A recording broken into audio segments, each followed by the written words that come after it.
नमस्कार, कोकणच्या rider YouTube चॅनलवर सर्वांचं स्वागत आहे. आणि आज आपण जात आहोत ते म्हणजे एक पवित्र तीर्थक्षेत्र कुणकेश्वर या ठिकाणी जात आहोत. आणि हा अचानक ठरलेला प्लॅन सक्सेसफुल करण्यासाठी आपण चाललेलो आहोत. तर मिलनताई आहे आपल्यासोबत आणि आई बाबा सगळे आणि सुबुताई आहे. तर अचानक प्लॅन केला आणि आता आपण कुणकेश्वरला तर पहिल्यांदा पोहोचणार आहोत. आणि त्यानंतर जवळपास काही आपल्याला बघायला मिळणार तर नक्की बघू. देवगडमध्ये बरंच काही फिरण्यासारखं आहे. थोडासा लेट झालेला आहे आणि आता आपण सरळ हायवेने कणकवलीवरून नांदगाव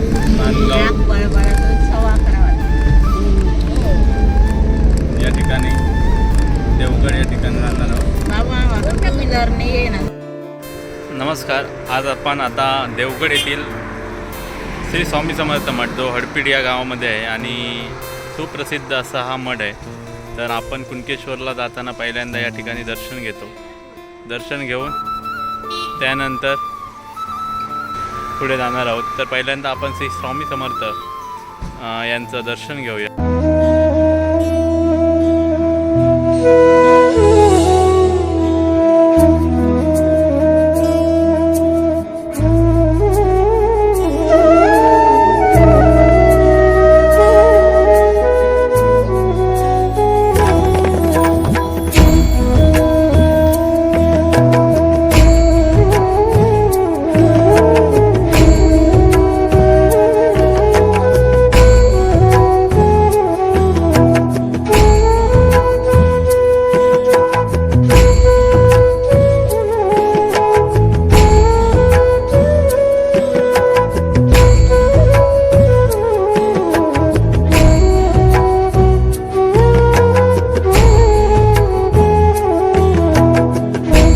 बोला कमेंटमध्ये श्री स्वामी समर्थ आणि तुम्हाला हे दर्शन कसं वाटलं नक्की सांगा. आपण मिलनताई ताई आणि सगळी कुणकेश्वरला आलो. थोडासा लेट झालेला आहे आणि या ठिकाणी मिलनताई महाराजांनी घेतले.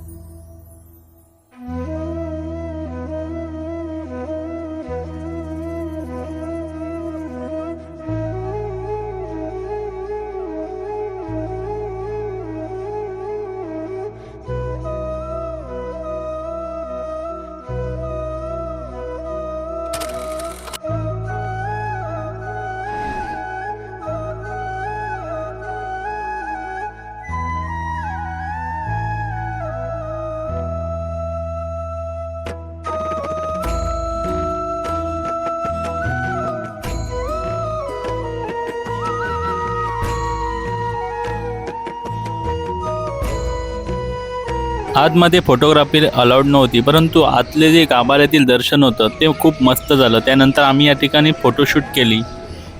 हेच ते पवित्र तीर्थक्षेत्र कुणकेश्वर आणि याच ठिकाणी महाशिवरात्रीला प्रचंड गर्दी असते. संपूर्ण हा परिसर भक्तांच्या पदस्पर्शाने पावन होऊन जातो.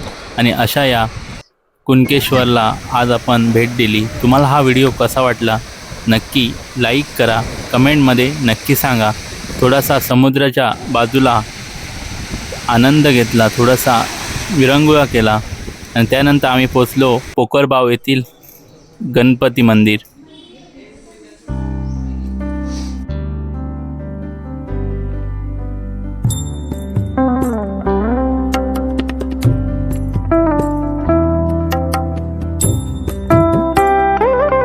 अशा प्रकारे पोकरबाव दाभोळ या ठिकाणी सिद्धिविनायक मंदिराचे दर्शन घेतल्यानंतर वाटेतच बाळूमामा मंदिर भेटतं आणि त्या ठिकाणी आम्ही पोहोचलो.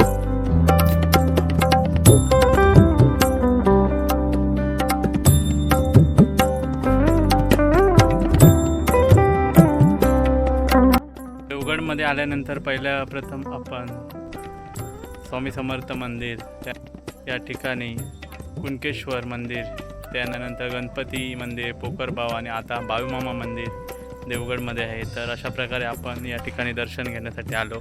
देवगडमध्ये बरंच काही फिरण्यासारखं आहे, परंतु आपण पहिल्यांदा या ठिकाणी देवाचं दर्शन आई, बाबा, त्याचप्रमाणे मिलनताई, सुगुताई अशी होती. त्यामुळे आपण बाकीचं गार्डन वगैरे आणि उशिरा सुटल्यामुळे उन्हामध्ये न जाता परत लवकर जायचं असल्यामुळे हे आपण काही देवांची जे मंदिरं होती ती आपण दर्शन करत आहोत. तर आता आपण बाळूमामा मंदिर पहिल्यांदा मी पण आलो आहे. तर बघूया कशा प्रकारे सुंदर असं हे मंदिर आहे. त्याचा भंडारा पण लावलेला आहे या ठिकाणी. सुंदर असं वातावरण झालेलं आहे. आता आम्ही परतीच्या प्रवासाला निघालो आहे. 3:30-4 वाजलेले आहेत. परत मिलनताईची ट्रेन असल्यामुळे लवकर जायचं आहे.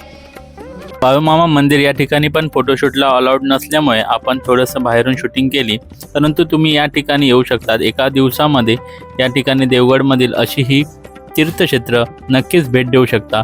व्हिडिओ आवडल्यास नक्की लाईक करा, शेअर करा, कमेंट करा. कोकणचा रायडर यूट्यूब चॅनल सबस्क्राईब करा. धन्यवाद.